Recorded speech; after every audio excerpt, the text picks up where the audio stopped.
আমার দেশে ফজরের নামাজের চাইতে জানাজার নামাজে মানুষ বেশি হয়। আলাইয়ারপুর গ্রামে মানুষ মরছে।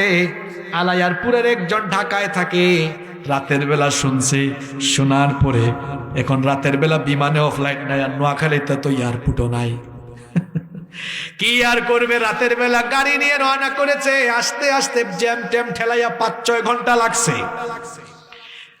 এই লোকটা জানাজার নামাজে এসে হাজির, কিন্তু ওই লোকের চরিত্র এমনও থাকে, মাঝে মাঝে দেখবেন তার বাসা থেকে 100 হাত নয় এতটুকু দূরত্বে মসজিদ, তার বাসা থেকে 100 হাত দূরত্ব মসজিদ, কিন্তু ঘুম থেকে উঠে ফজরের নামাজে যায় না। কিন্তু 200 কিলোমিটার গাড়ি চালায়া জানাজার নামাজে লোকটা চলে আসলো। মতলবটা কোথায়?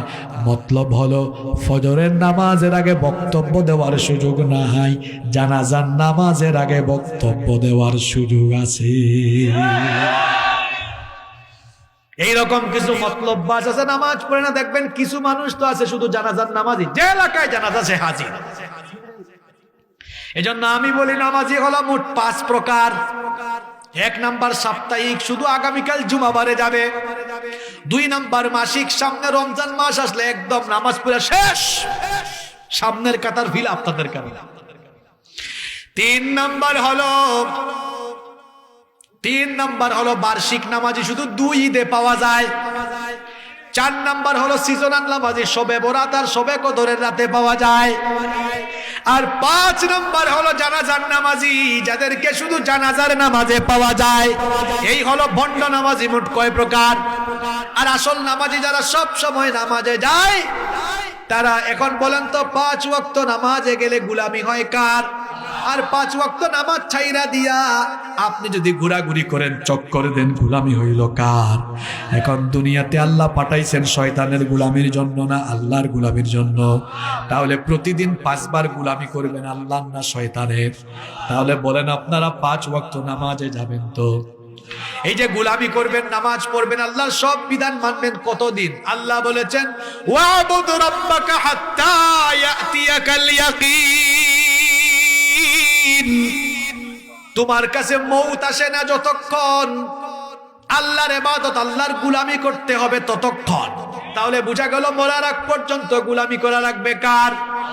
আজান হলে নামাজে যাব কার গোলামির জন্য? আমরা সুদ খাবো না কার গোলামি করে? ঘুষ খাবো না কার গোলামি করে? আব্বা আম্মার খেদমত করব কার হুকুম পালন করে? আমরা অন্যায় করব না, গুনার ধারে কাছে যাব না, পাপ করব না, কাকে ভয় করে? এইভাবে যদি আমরা আল্লাহকে ভয় করে আল্লাহর গোলামি করি, আল্লাহ বলেছেন ওয়া আম্মা মান খাফা মাকাম রাব্বিহি ওয়া নাহান নাফসা আনিল হাওয়া ফা ইন্নাল জান্নাতা হিয়াল মাওয়া। সে আল্লাহকে ভয় করে হাসরের মাঠে আল্লাহর সামনে দাঁড়িয়ে হিসাব দেওয়া লাগবে। এই ভয়টা অন্তরে রেখে দুনিয়াতে আল্লাহর গোলামি করবে যারা, জান্নাতের অধিবাসী হয়ে যাবে তারা। সবাই জান্নাতে যেতে চান তো? কারা কারা যেতে চান না হাত তুলেন?